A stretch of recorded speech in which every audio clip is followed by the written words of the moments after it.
Të nderuar shikues, mirëdita për të gjithë. Nisim bashkë edicionin informativ në News 24 atë të orës 13:30. U vras sot në mëngjes me armë zjarri lideri i serbëve të Kosovës Oliver Ivanović, 64 vjeçari, u qellua me armë teksa po hynte në selinë e partisë tij në Mitrovic. Ivanović ishte akuzuar dhe u dënuar me 9 vite burg për krime në veri të Kosovës. Në raportin e Freedom House për demokraci në botë, thuhet se kjo e fundit sa vjen e dobësohet Shqipëria dhe Kosova konsiderohen vende pjesërisht të lira, ndërsa Serbia dhe Kroacia janë në listën e vendeve të lira sa i përket demokracisë dhe gjendjes lirisë së shtypit. News 24 ishte në fshatin Gjorm të Vlorës, aty ku 33 vjeçari Artion Shenai ekzekutoi me armë zjarri bashkëfshatarin e tij Mariglen Mema dhe më pas u vetvra. Shkak për konfliktin dyshohet se ka qenë prishja e pazareve të Tiranës. Pas lajmit se 11 fëmijë janë izoluar në pediatri me fruth, shumica e cilëve të fesë muslimane që nuk vaksinohen për këtë shkak, reagon komuniteti musliman shqiptar që u bën thirrje prindërve musliman të vaksinojnë fëmijët për të mbrojtur jetën e tyre. Kampionja e botës në peshngritje, Romela Begaj, rezulton pozitive në testin antidoping. Peshngritësja shqiptare ka të drejtën edhe të një testi të dytë për të verifikuar saktësinë e rezultatit. 13 rinj të terrorizuar dhe të lidhur me zinxhir në krevatet e tyre u gjetën sot nga policia amerikane në Los Angeles. Pengjet ishin motra dhe vëllezër, prindrit e cilëve janë arrestuar dhe akuzohen për tortura dhe rrezikim të jetës fëmijëve. U nda mbrëm nga jeta në moshën 46 vjeçare solistja kryesore e grupit irlandez të rockut The Cranberries. Deri tani nuk është dhënë asnjë shkak për vdekjen e kantautores njohur irlandeze.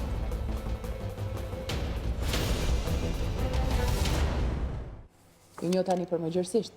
U vras sot në mëngjes me armë zjarri lideri i serbëve të Kosovës Oliver Ivanović, 64 vjeçari, u qellua nga persona ende të pa identifikuar teksa hynte në ambientet e partisë së tij në Mitrovicën Veriore. Ivanović ishte akuzuar dhe u dënua me 9 vite burg për krime në veri të Kosovës.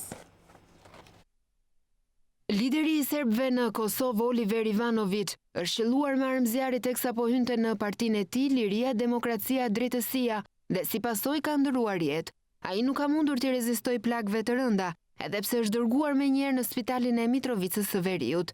Mediat raportojnë se Oliver Ivanović është sulmuar mëngjesin e kësaj të martë në orën 8:15 nga një person i pa identifikuar, i cili ka qelluar nga një automjet në lëvizje.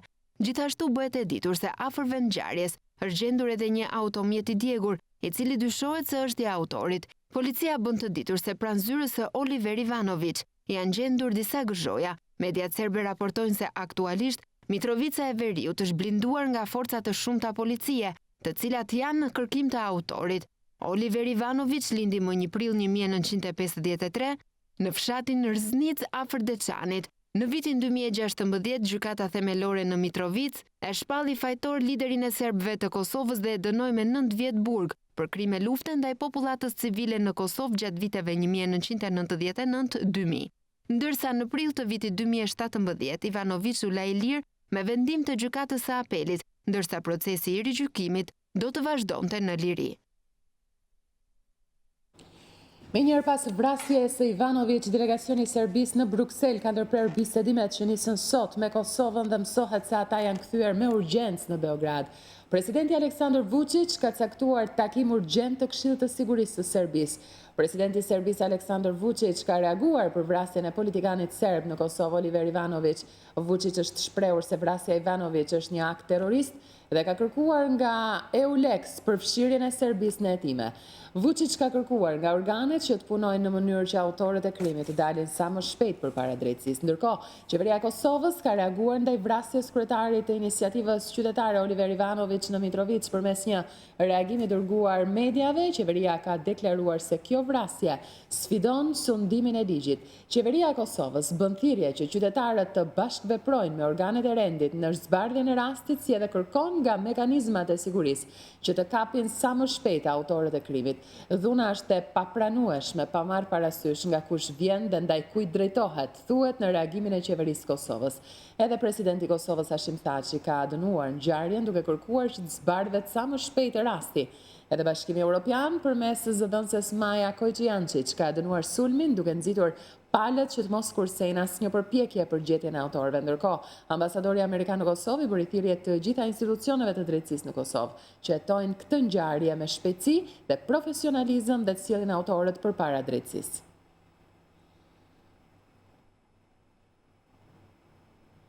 Presidenti i Republikës së Shqipërisë Ilir Meta ka shprehur keqardhjen e thellë dhe ka dënuar ashpër vrasjen e Oliver Ivanović. Presidenti Meta ka shprehur besimin se autoritetet përkatëse do ta zbardhin sa më parë këtë akt kriminal dhe do të vënë përpara drejtësisë autorët. Presidenti Meta ka bërë thirrje për vlerësimin e situatës me qetësi dhe maturi dhe që ky akt kriminal të mos ndikojë në procesin e rëndësishëm të dialogut midis Serbisë dhe Kosovës. Lidhur me vrasjen e Ivanović, ka reaguar edhe kryeministri Rama, i ka shprehur gjithashtu keqardhjen e thellë për vrasjen e Ivanović. Akt qëllim keq që nxit urrëtie dhe tension. Përpjekjet për dialogun e paqen s'duhen ndalur, duhen thelluar, është shprehur Rama në rrjetin social Facebook, ndërsa kryetare e LSI-s Monika Kryemadi ka cilësuar vrasjen e Ivanović si një ngjarje shumë të rëndë, teksa ka shtuar se kjo çështje duhet të zbardhet sa më shpejt.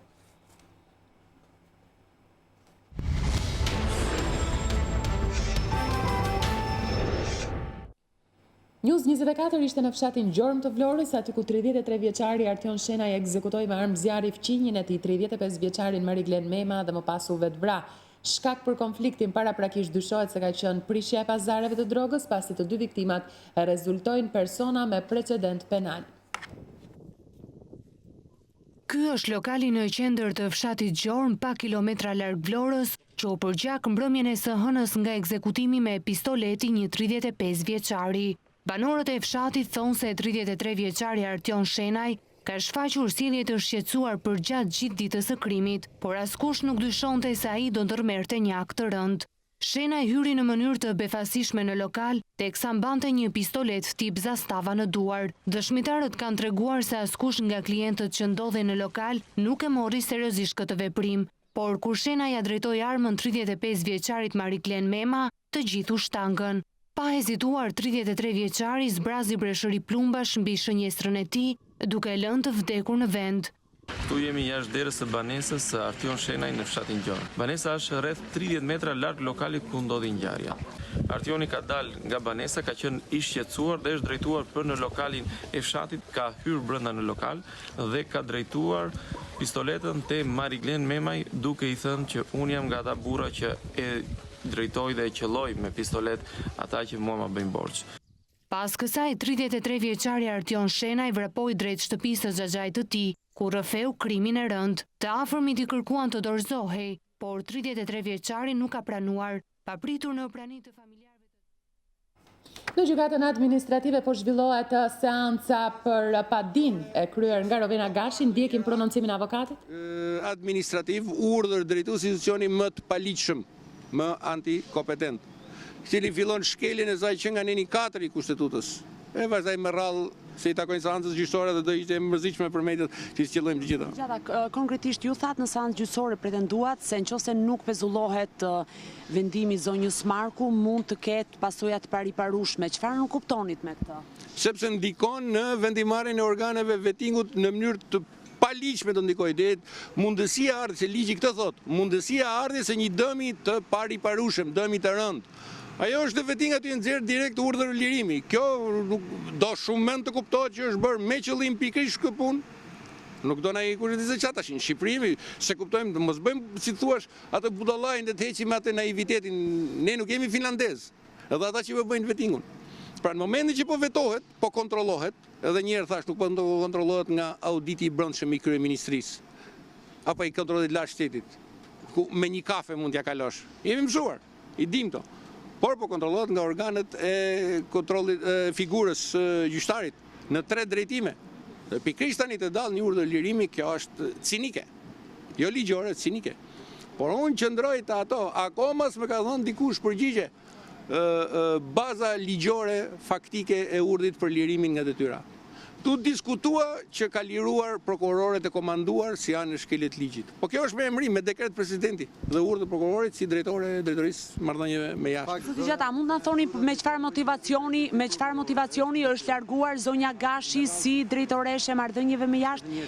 Me çfarë motivacioni është larguar zonja Gashi si drejtoreshe marrëdhëniesh me jashtë? Kjo është shkelja e dytë madhore, domethënë ka kaq shumë shkelje madhore dhe kjo është shkelja e dytë madhore më që është bërë kjo. Një nga shkaqet që unë pranova të vi, se unë nuk para jam marrë me procese gjyqësore, por një nga shkaqet që unë pranova të vi në këtë rast pikërisht këtë, është karkuar një drejtorie e prokurorisë përgjithshme pa asnjë motivacion, pa një shkak pse.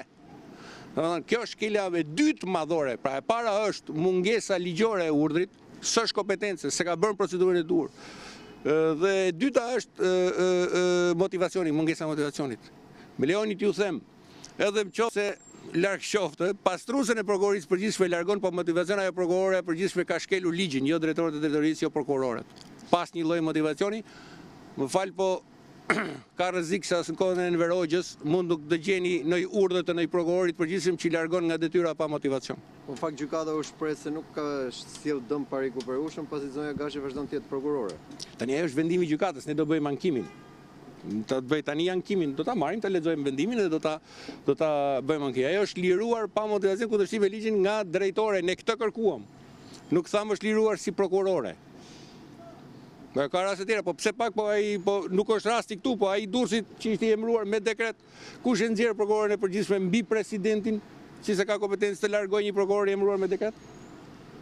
Të që pasoj s'po merret vesh çfarë është, vi kryetari i gjykatës, thotë derisa të bëhet KLG, po heqëm ca gjyqtar, po vetë sa të tjerë, KLD s'ka. Dhe këto mund ndodhin tani, a kuptoni ku po shkojmë. Mirë, zoti Gjata, ju do ta ankimoni këtë vendim? Po, patjetër. Të ndërmjetëm, këto janë procedurat ligjore pastaj të gjyqësore që vazhdojnë rutinën e tyre. Faleminderit. Ishte prononcimi zotit Gjata ky pas seancës në gjykatën administrative, ndërsa tani lidhe me njëherë me Klodiana Lalën për të marrë më tepër informacion, por sa të jetë gati lidhja e drejtë për drejtë, nuk e di nëse më dëgjon Klodi. Po, Klodi. Transmetim të drejtë për drejtë. Po Nisida? Po, më dëgjon Klodi? Po Nisida? Atëherë, gjykata administrative e shkallës parë vendosi të rrëzojë kërkesën e zonjës Rovena Gashi për pezullimin e urdhrit të prokurores së përgjithshme zonja Arta Marku, e cila e largoi atë nga posti i drejtoreshës së marrëdhënieve jurisdiksionale me jashtë në prokurorinë e përgjithshme. Në fakt, Rovena Gashi kishte kërkuar që të pezullohej urdhri zonjës Marku me argumentin se do të shkaktoheshin pasoja të pariparueshme dhe do ta dëmtonin atë, e për këtë arsye deri në shqyrtim të themelit të çështjes, pra të gjithë padisë së saj, e cila e konsideron urdhrin e zonjës Marku si të paligjshëm dhe në shkelje të hapur të kushtetutës, ajo kërkonte pezullimin e këtij vendimi, por në fakt gjykata administrative, pasi dëgjoi pretendimet e palëve si të avokatit Çlirim Gjata, ashtu edhe të përfaqësueses së prokurorisë së përgjithshme Pranvera Gruda, vendosi ta rrëzojë këtë kërkesë të parë të zonjës Gashi. Sikurse ju e dëgjuat, zoti Gjata tha se do t'i drejtohet gjykatës së apelit administrativ për ta kundërshtuar këtë vendim të shkallës së parë. Nga ana tjetër, në seancën gjyqësore që zgjati më shumë se një orë, zoti Gjata ngriti pretendime dhe tha se urdhri prokurores së përgjithshme është haptazi i paligjshëm, është nxjerrë nga një organ jo kompetent dhe sipas tij, ky urdhër dëmton rënd interesat e prokurores pranë prokurorisë së përgjithshme zonjës Rovena Gashi.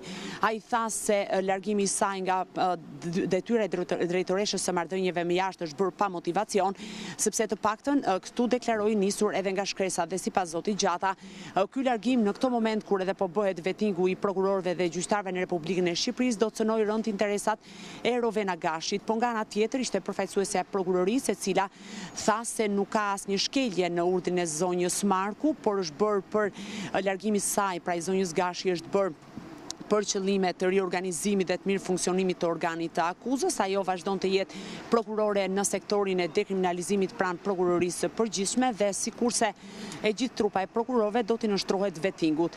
Në fakt, seanca e radhës u caktua në datën 31 janar, atëherë Të dyja palët në seancën përgatitore do të paraqesin provat dhe fakte mbi bazën e cilave ata bazohen. Nga njëra anë Rovena Gashi, e cila pretendon se urdhri është i paligjshëm dhe kërkon shfuqizimin e menjëhershëm të këtij urdhri, pra të firmosur nga Arta Marku në 3 javët e para të marrjes së detyrës si prokurore e përgjithshme e përkohshme, dhe nga ana tjetër prokuroria e përgjithshme, e cila kundërshton duke pretenduar se bëhet fjalë për një urdhër të ligjshëm dhe se të gjitha lëvizjet e bëra në prokurorinë e përgjithshme janë bërë për interesat të punës dhe për të mirën e institucionit. Pra mbetet për të parë se çfarë do të ndodhë në seancën e datës 31 janar. Megjithatë, në këtë përballje të parë, Rovena Gashi e ka humbur betejën e saj, nëse mund ta themi, por sigurisht ka shumë procedura dhe seanca të tjera ligjore që të vazhdoj të gjitha përpjekjet për shfuqizimin e urdhrit që ajo e konsideron të paligjshëm. Po, Klodi, të falenderoj për gjithë informacionin që përcolle, do të shkojmë menjëherë drejt për të ndjekur zotin Ristani përpara mediave, është selia e Partisë Demokratike. Sajmir Tahiri dhe oficerët lartë policisë në trafikun e drogës janë fakte të reja që provojnë se në polici nuk po ndodh vetting, por zëvendësimi një kupole mafioze me një tjetër, po ndodh rokada nga Habilajt dhe Xhafa. Portali Politico.al publikoi bisedën mes bandës Habilajve që bënin llogaritë e fitimeve të Sajmir Tahirit nga trafiku i drogës. 5 milion euro në muaj, thot Mojsia Habilaj, që përdorte për trafik droge makinën e ministrit brendshëm. Me parat që fitonte nga droga, Sajmir Tahiri mund shkonte në hënë si mas trafikantëve, por në fakt parat e drogës janë përdorur në fushat elektorale nga Sajmir Tahiri për të bërë Edi Ramën kryeministër. Me një drejtësi të pakapur nga krimi, Sajmir Tahiri nuk do të shkonte në hënë, si në shtot Habilajt, por thjesht do të shkonte në burg, duke marrë me vete edhe bosin e vetë të vërtet Edi Ramën.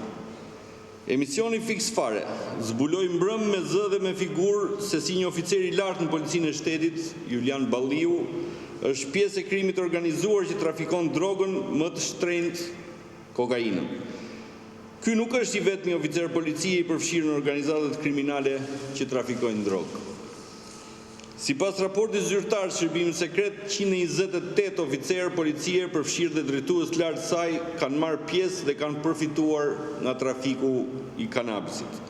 Deri tani nuk është bërë publike asnjë masë e marrë ndaj tyre, ndërsa 3 drejtues të policisë në qarqe të akuzuar për lidhje me Habilaj dhe Tahirit janë në avati. Urdhri i ministrit brendshëm, Fatmir Xhafaj, për pezullimin e oficerit përfshirë në trafikun e kokainës është vetëse një nga masat propagandistike, sepse media raporton se Julian Balliu është arratisur njësoj si 3 drejtuesit e tjerë të lartë policisë. Pezullimi nga Fatmir Xhafaj është propagandë, njësoj si vettingu që thot se do të bëj vllai i Agron Xhafës, që është dënuar për trafik ndërkombëtar kokaine. Partia Demokratike shpreh bindjen se pa largimin e Xhafës dhe të Ramës, si koka që mbrojnë krimin e organizuar në Shqipëri, jo vetëm nuk do të ketë vetting të vërtet në polici, por nuk do të ketë as rend dhe siguri për shqiptarët. Faleminderit. Rikthehemi me lajmin e fundit përsa i takon grabitjes në sportelin brenda hipotekës. Ka informacione të rëndësishme të reja, cilat na i përcjell Doriana Bezat. Doriana, përshëndetje, linja për ty. Përshëndetje Nisida, policia po vijon hetimet për zbardhjen e grabitjes e cila ndodhi rreth mesditës së djeshme në zyrën ku bëhen pagesat për dokumentat e hipotekës. Policia sot ka arrestuar punojësin e shoqërisë private të sigurisë, një 47 vjeçar me akuzën e shpërdorimit të detyrës. Policia e akuzon rojen private që nuk ka bërë asnjë gjë për ndalimin e kësaj grabitje. Mirëpo informacionet që ka marrë pranë padisës, pra këtij institucioni që u krye grabitja, më thanë se shoqëria private të cilën ata kanë kontraktuar, ka në kontratën e punës ka për detyrë vetëm të ruajë institucionin nga dëmtimet apo të ruajë radhën e të ruaj qetësinë dhe radhën normale të personave që marrin shërbim në këtë institucion, por jo të bëj ruajtjen e një rasti grabitje, pasi këta punonjës nuk janë të pajisur me armë, këta thjesht kanë një uniform të tyre dhe ruajnë thjesht qetësinë dhe nuk lejojnë që të dëmtojnë ambientin dhe këtij institucioni. Megjithatë, deri në sqarimin e rrethanave, policia e ka arrestuar 47 vjeçarin nga akuzën e shpërdorimit të detyrës. Po ashtu është proceduar penalisht edhe qendra e kontrollit të kësaj shoqërie private, operatori i kësaj qendre, pasi sipas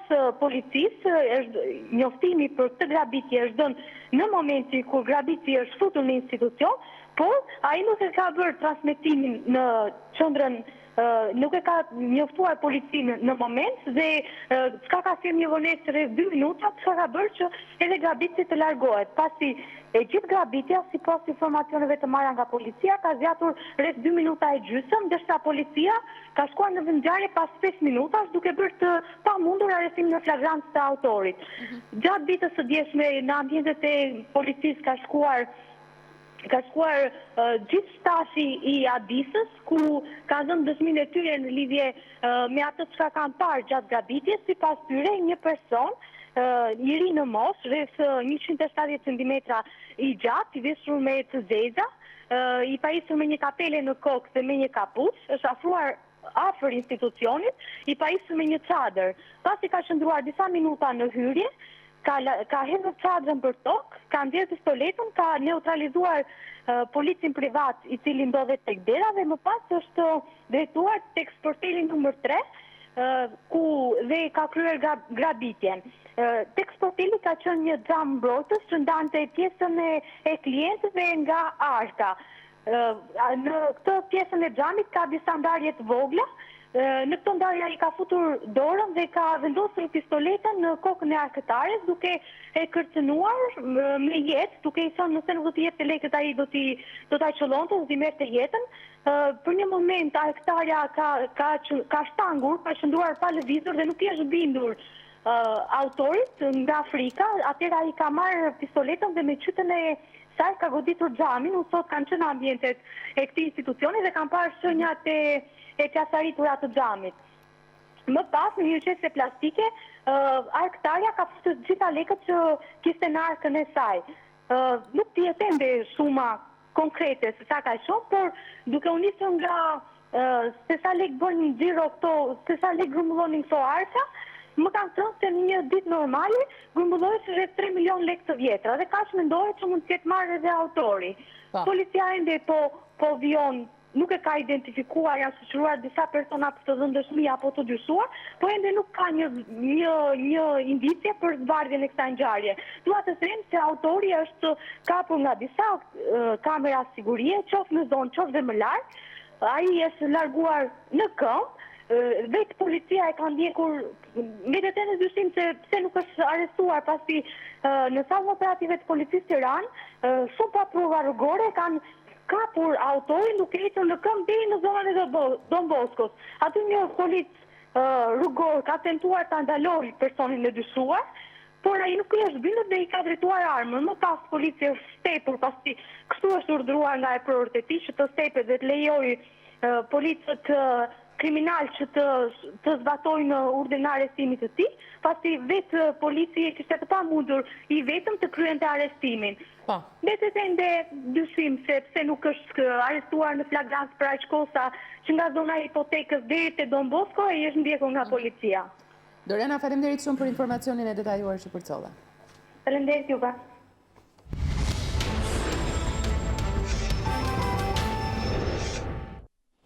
Në raportin më të fundit të organizatës Freedom House për gjendjen e demokracisë në botë, thuhet se kjo e fundit sa vjen dhe dobësohet. Shqipëria konsiderohet një vend pjesërisht i lirë së bashku me Kosovën, ndërkohë Serbia dhe Kroacia futen në listën e vendeve plotësisht të lira, sa i përket demokracisë dhe gjendjes së lirë të shtypit. Shqipëria konsiderohet një vend pjesërisht i lirë në raportin më të fundit të organizatës Freedom House me selinë në Washington. Sipas raportit, Shqipëria dhe Kosova renditen në mesin e vendeve pjesërisht të lira, së bashku me Maqedoninë, Bosni-Hercegovinën dhe Malin e Zi, ndërsa Serbia dhe Kroacia renditen në mesin e vendeve të lira. Edhe gjendja e lirisë së shtypit në Shqipëri konsiderohet pjesërisht e lirë. Raporti thotë se 2017 ka qenë viti 12 radhëzi i rënjes së lirisë globale, me 71 vende që kanë vuajtur rënjen e të drejtat politike dhe liritë civile, sipas organizatës që kanë analizuar të dhënat nga 195 vende. Në vitin 2017, 88 vende renditen në mesin e vendeve të lira, 59 janë me liri të pjesshme dhe 49 renditen në mesin e vendeve jo të lira. Raporti për lirit në botë publikohet që nga viti 1973 duke i dhënë mundësinë organizatës Freedom House të ndjek trendet globale për më shumë se 40 vjet. Në fund të listës janë Siria, Sudani Jugor, Eritrea, Koreja e Veriut dhe Turkmenistani.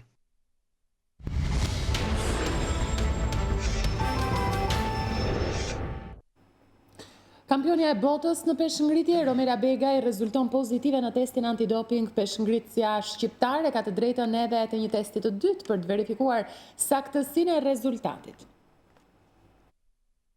Pas triumfit vjen një tjetër skandal që trondit nga themelet peshngritjen dhe sportin shqiptar në përgjithësi.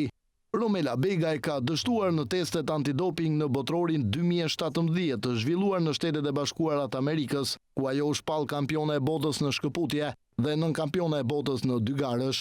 Në zyrat e Federatës Shqiptare të Peshngritjes ka mërritur prej ditësh përgjigjja e testit A, pozitiv në përdorimin e një substance të ndaluar. Ajo është stanozonol, e njëjta substancë që ndëshkoi Romela Begaj dhe në vitin 2014. Në atë kohë, sportistja shqiptare u pezullua për 2 vjet nga gjitha aktivitetet. Edhe pas dështimit në testin e fundit, ajo është pezulluar përkohësisht, ndërsa ka të drejtë të kërkojë përsëritjen e testit antidoping ose si quhet testi B, dhe nëse ky i fundit konfirmon pozitivitetin e peshngritjes, atëherë ajo përballet me një pezullim të gjatë. Por jo vetëm kaq, pasi për shkak të përsëritjes së rasteve të dopingut, sanksione pritet të ketë dhe Federata Shqiptare e Peshngritjes.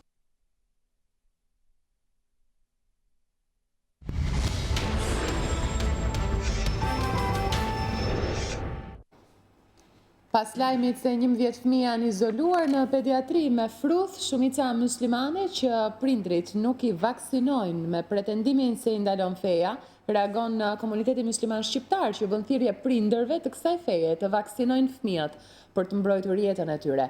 Sipas KMSH-s, asnjë teolog në botë nuk predikon se ilaçet janë të panevojshme, ndërsa mbrojtja e jetës është detyrim fetar. Në mesin e 11 fëmijëve të izoluar në pediatrinë e Tiranës me fruth, sipas burimeve nga mjekët, janë disa fëmijë të familjeve muslimane që nuk i vaksinojnë, me pretendimin që feja nuk i lejon. Por sa e vërtetë është që feja muslimane e ndalon vaksinimin e fëmijëve, duket se argumenti që feja muslimane nuk lejon vaksinimin nuk ka asnjë bazë fetare. Drejtori i marrëdhënieve me publikun në komunitetin musliman të Shqipërisë, Agron Hoxha, thot për News24 se ky pretendim nuk argumentohet as në Kur'an dhe as në libra të tjerë fetar. Hoxha thot se vaksinimi parandalon një të keqe dhe prindërit janë të detyruar t'i vaksinojnë fëmijët, madje sipas tij, të rrezikosh që jetë në Kur'an është e ndaluar. Argumenti se nuk i vaksinojnë fëmijët sepse na ndalon feja nuk ka asnjë bazë fetare në librin e shenjtë, por dhe në literaturën e ndryshme fetare, nuk ka asnjë argument që i parandalon apo që i ndalon prindrit që të vaksinojnë fëmijët e tyre. Prindrit janë të gjithë të obliguar që të bëjnë më të mirën. Vaksinimi do t'i parandalojë një të keqe më të madhe që mund të vi fëmijëve të tyre, atë janë të obliguar që t'i vaksinojnë fëmijët. Tyre duhet të referohen gjetjeve shkencore që ofron mjekësia. Unë nuk mendoj dhe nuk besoj që të ketë ndonjë, e kam fjalën, hoxh, dietar, teolog, që në ndonjë ligjrat të tillë të ketë thënë që mos i vaksinoni fëmijët, apo mos merrni ilaçe, apo mos kryeni trajtime të ndryshme shëndetësore. Përfaqësuesi i komunitetit musliman të Shqipërisë dha dhe një apel për të gjithë prindërit. Ai kërkoi që të mos i besohet teorive konspirative, por shkencës dhe mjekësisë. Mbrojtja e jetës jo vetëm të fëmijëve tuaj, por të çdo njeriu është një obligim fetar. Çdo gjë që hedh në rrezik jetën e çdo njeriu, por sidomos atë fëmijës tënde, është në terminologjinë fetare haram apo e ndaluar. Në rast se do ta mbroni jetën duke vaksinuar fëmijët, do ta mbroni në atë mënyrë. Nëse do ta mbroni jetën në një rast tjetër duke I kuruar ato patjetër që duhet të kuroni, duhet më tepër se sa teorive të komplotit të besojnë shkencës, të besojnë mjekësisë. Sipas Hoxhës, debati për vaksinat nuk zhvillohet vetëm në Shqipëri, por edhe në shumë vende të botës. Ndërkaq sipas një sondazhi kryer nga Gallup, vendi ynë në renditet e fundit në listën e vendimeve të rajonit edhe në një vend mjaft të domethënës në Europë sa I përket deklarimit të njerëzve që e konsiderojnë veten fetar. Ndonë se feja mbetet e fuqishme në Ballkan, sipas një sondazhi botror, Shqipëria dallon nga vendet e tjera me një përqindje më të ulët të popullatës që e konsideron veten si të përkushtuar ndaj një feje. Shqipëria është I vetmi vend në rajonin e Ballkanit, ku vetëm 39% e popullatës e konsideron veten fetar. Një anketim I ri I cili bazohet në 3 sondazhe të rrjetit të pavarur botror dhe Gallupit, publikuar në prestigjiozen dhe Telegraph të Britanisë së Madhe, tregon se ballkanasit janë më fetar se qytetarët në Europën perëndimore.